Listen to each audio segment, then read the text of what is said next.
The guards, bunch of prats that the elite today are doing their sacrificial rituals to are the same entities that they gave them to in the ancient world, because the timeline of the astral is completely different to this one, and so you start to put these things together, and you realize that the whole thing is basically founded on creating constant events to put people in low vibrational states, which then can be fed off, and that these satanic rituals are also another form of very concentrated production of this low vibrational energy. Wow. And you start to see why the world is as it is. They have no interest in a world of love, a world of joy, a world of harmony, none whatsoever. No, that's not lunch.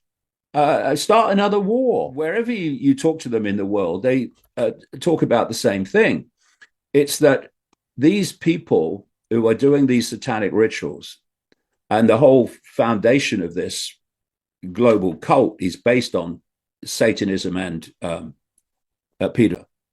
They are actually interacting with their gods as they perceive them. Actually, a bunch of prats, but they perceive them as gods. They're masters, if you like. And then I thought, okay, and I got detail on that, which I put in the books. But then I thought, well, they've been doing this all along, haven't they? I mean, look at the ancient world, and they were sacrificing people to the gods as a gift to the gods. Right. And then again, the question: what do the gods get out of it then? What's the gift that they're giving them? And what happened is that in ancient societies, it was acceptable. It was part of the life that you sacrificed young virgins to the gods. What's that code for? Children. And that was all part of their life. And then as humanity matured, they stopped all that, and it went underground, and that's where it is now. All this Satanism goes on in secret, comes up every now and again to the surface, and then they bang the hammer down to cover it up. But it's the absolute foundation of this whole cult network. So, what was the gift to the gods? Right, and then. Through many other sources, I came to this conclusion. And one of the sources was a guy called Robert Monroe. Robert Monroe was a kind of a media executive at one point, but he had this gift of being able to project his consciousness into this astral dimension and experience it and see it. And he became very skilled at this. He wrote a series of books about it. And it got the American military got so interested in what he was doing that they started a project called the Gateway Project, Gateway Process, it was called, to study this astral projection, as it's called. And they got other people together who had this gift. And they did this study, and the CIA declassified the report on it by the guy who ran it for the US military some years ago. And when you look at what I've been saying, is that this reptilian force, it's not only reptilian, by the way, but that seems to be a dominant part of it, is operating in this astral dimension. Well, what happened in the Gateway process, this US military operation, is that the participants saw so many reptilian entities in the astral dimension when they were projecting that they gave them, in the Gateway Project, a collective name. They called them the alligators. Oh, I've seen some more alligators, sort of stuff. And what Robert Monroe was saying he learned in his astral projections, and I've had this from many other sources as well, is that these entities, these astral entities, are feeding off low vibrational human energy. And wow. So that's the gift. That's the gift that comes in the satanic rituals, but it's also the gift that the whole of society is set up to produce. Now, this will explain a lot about why the world is as it is. First of all, it's not just any human energy that these entities absorb, because they are themselves in a low vibrational state. It's higher vibrational state than the human world, but in the astral world, they're still in a low vibrational state. And thus, if they're going to absorb this human energy, which Robert Monroe called loosh, the name he gave to it, then it has to be within the frequency band that they are. And that frequency band relates to low vibrational human thought and emotion. So it's well known in mainstream science that every time we think and feel emotion, we are generating a frequency. And that frequency relates to the nature of the thought or the emotion. So joy, love, harmony, peace, appreciation, respect, these are all high vibrational energies generated by states of mental and emotional being that relate to those emotions, those thoughts. This force cannot absorb that. What it can absorb is low vibrational energy created by fear, anxiety, depression, war, other conflict, regret, hatred, remorse, and resentment. All these low vibrational emotional energies, they can absorb them. So what you have is this global cult within our reality manipulating human experience. That's why we have all these bloody wars, to generate in the population low vibrational energy based on those mental and emotional states. And these entities are feeding off that. And so in the Matrix movie, which may have been apparent fiction, but there was a heck of a lot of things in there that were actually what's happening. And you had the Morpheus character, and he held up a battery, and he said, the Matrix, the simulation, is a computer-generated dream world built to turn humans into this, a battery. And that was a profound statement of truth within apparently fictional movie. So this force, both the global cult and its masters in the astral dimension, have absolutely no interest whatsoever in a world of love and peace and harmony and respect and joy. They have no interest in that, because that's not their energetic source. The low vibrational emotions are. So that's what the kind of world we live in overwhelmingly. So then we come back to these satanic rituals. What are the gifts to the gods? Well, they put the sacrificial victim through a process to generate maximum terror. I don't suppose they have to try very hard given the circumstances.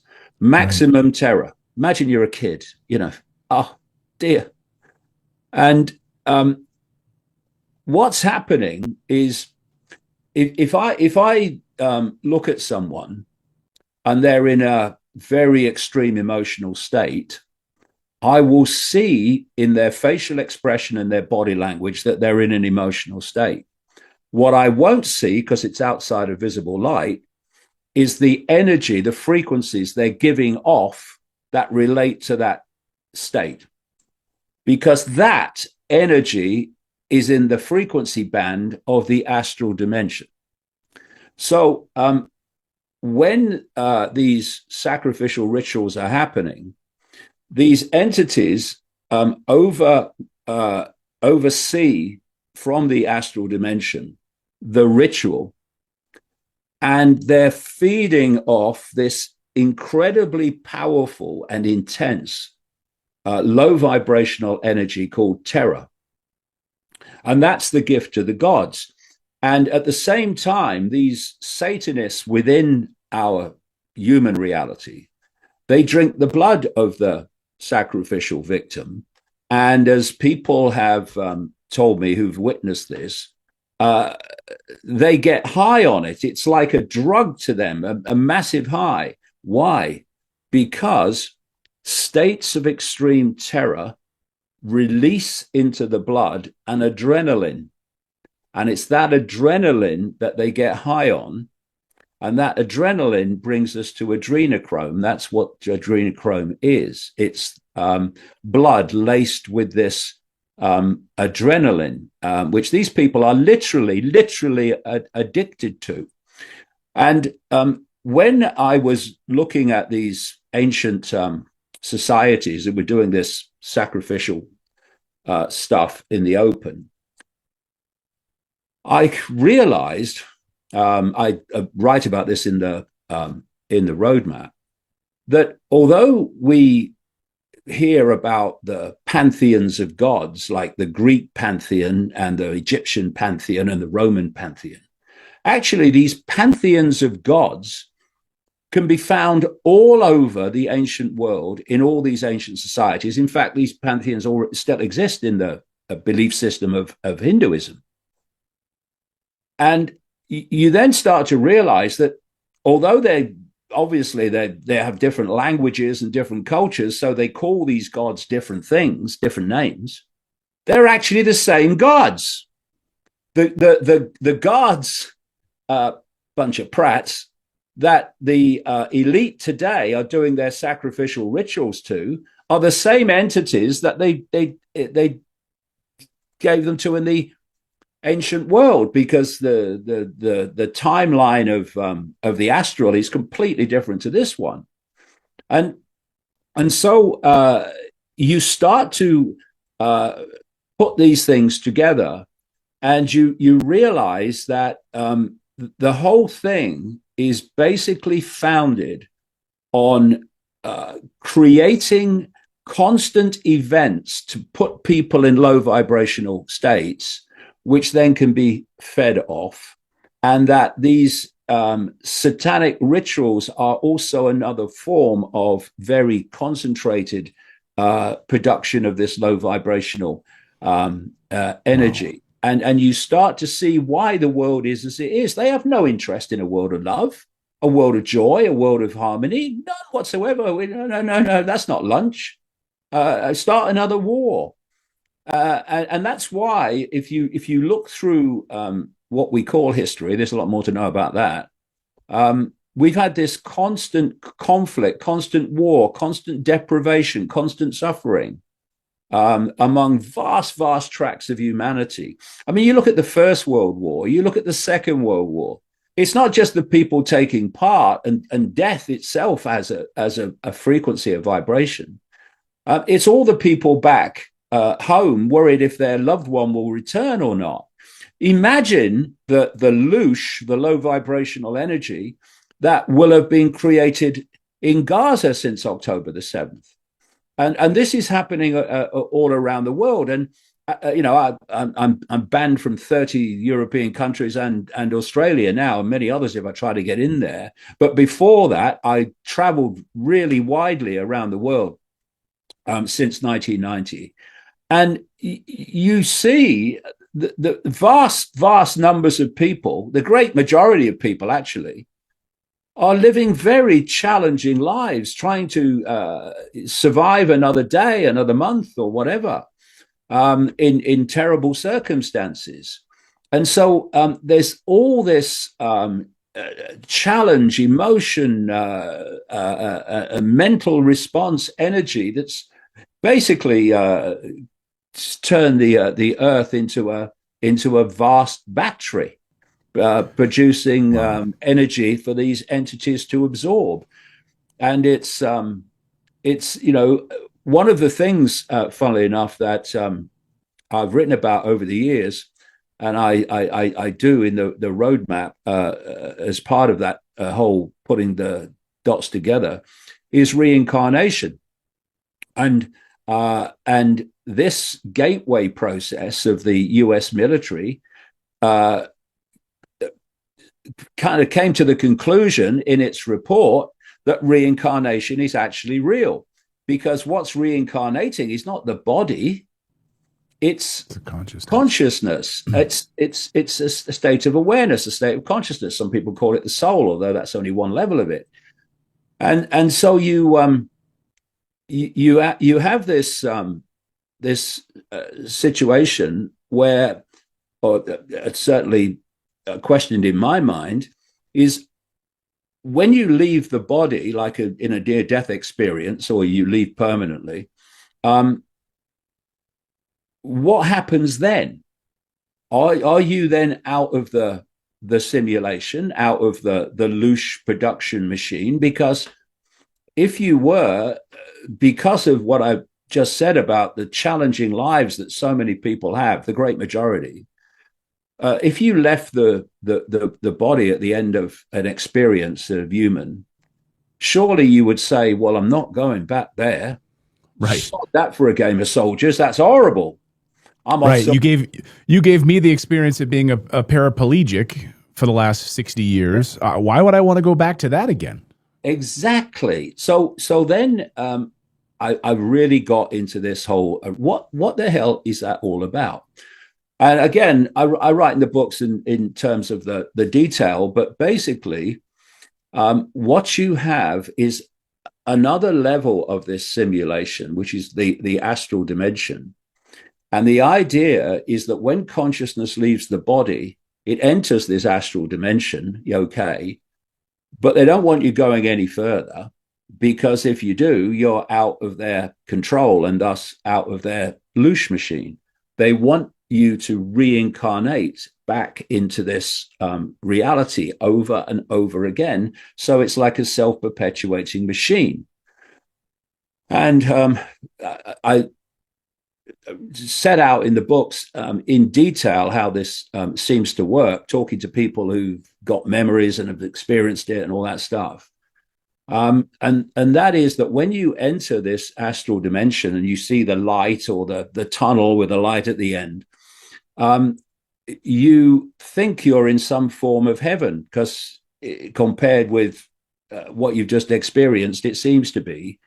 But there is a whole system, which ultimately this simulation is run by AI, a level of AI that makes human AI currently even look like the Stone Age. And you go on this, what the Buddhists call wheel of samsara, where you basically come out of the body, you go through a process, and you come back in. And so they've set up this multi-level simulation system so that it's self-perpetuating. And the reason consciousness comes back in is because what it learns in its astral state is that it's got lessons to learn, and it must go back to pay back its karma.